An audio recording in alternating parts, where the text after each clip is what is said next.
علم معنی بیان بھی فقہ الحدیث کے لیے لازم ہے۔ علم معنی بیان یعنی جس میں مجاز، تشبیہ، استعارہ، تمثیل اور یہ ساری چیزیں آتی ہیں۔ ان چیزوں پر تکیہ کر کر الفاظ کو حذف کیا جاتا ہے، غائب کر دیا جاتا ہے۔ مثال کے طور پر لا صلاۃ لجار المسجد الا فی المسجد، جو مسجد کے ساتھ جس کا گھر ہے اس کی نماز لا صلاۃ نہیں ہے، نماز لجار المسجد جو مسجد کے پڑوسی ہے، الا فی المسجد مگر یہ کہ مسجد میں ہی ہوگی۔ اب اگر آپ یہاں پر انہی الفاظ کے یہ جو منطوق ہے، اسی منطوق ہی کو اگر آپ فقہ میں اگر آپ دلیل بنائیں گے تو اس کا مطلب یہ ہوگا کہ جو پڑوسی ہے مسجد کا وہ مسجد میں نماز نہیں پڑھے گا تو اس کی نماز ہی غلط ہے، جبکہ ایسا نہیں ہے۔ اب آپ کو یہاں ایک لفظ کو محذوف ماننا پڑے گا، وہ کیا؟ لا صلاۃ لجار المسجد یعنی کاملتاً۔ اگر نماز کو بہت کامل دیکھنا ہے، بہترین ثواب میں دیکھنا ہے تو لا صلاۃ کاملتاً لجار المسجد الا فی المسجد۔ اگر کوئی پڑوسی ہے مسجد کا تو پھر اس کی نماز اگر کامل وہ دیکھنا چاہتا ہے، زیادہ ثواب لینا چاہتا ہے تو مسجد میں ہی نماز پڑھے۔ کتنا فرق ہو گیا اس حدیث کو سمجھنے میں۔ اچھا، اب یہاں پر ایک بات ہم عرض کریں، جو یعنی آخرت میں قیامت کے دن خدا کی رؤیت کے قائل ہوئے، انہوں نے یہاں پہ یہی اشتباہ کیا ہے۔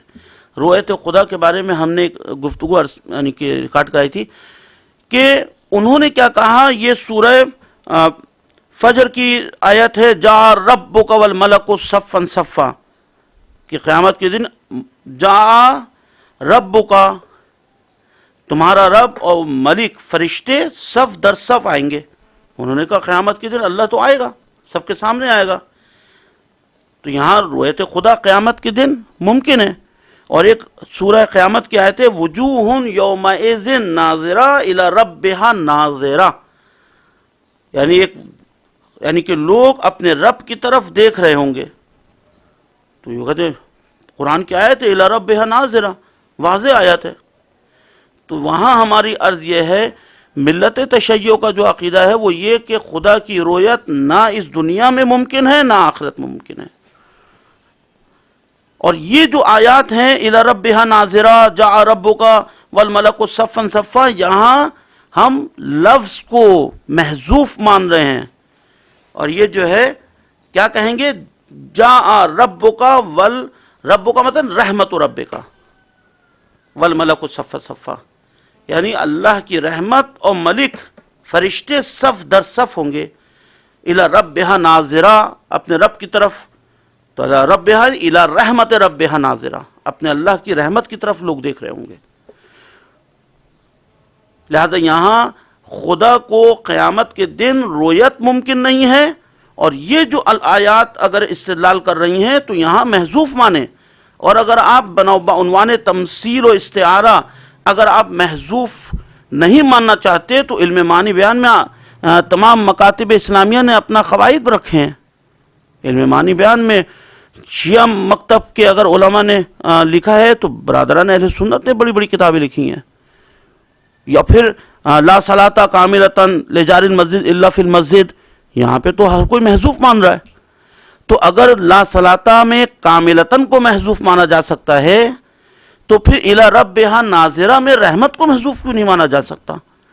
یعنی اپنے اللہ کی رحمت کی طرف لوگ دیکھ رہے ہوں گے، یہاں کیوں نہیں مانا جا سکتا؟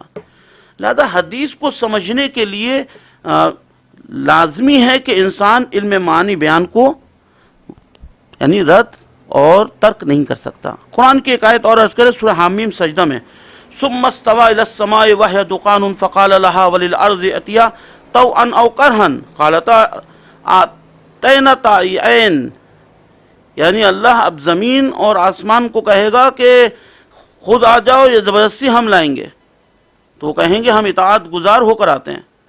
اب بادل تو بات نہیں کرتا، زمینوں اور آسمان تو بات نہیں کرتے، اللہ نے ان کو کلام کی طاقت نہیں رکھی ہے۔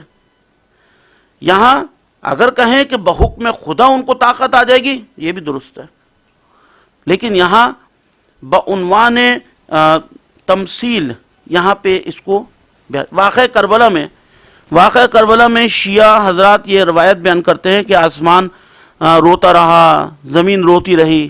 یہ بعنوان تمثیل ہے. بعنوان تمثیل اس طرح کہا جاتا ہے. حقیقتاً زمین رو رہی ہو یا آسمان رو رہا ہو ایسا نہیں ہے.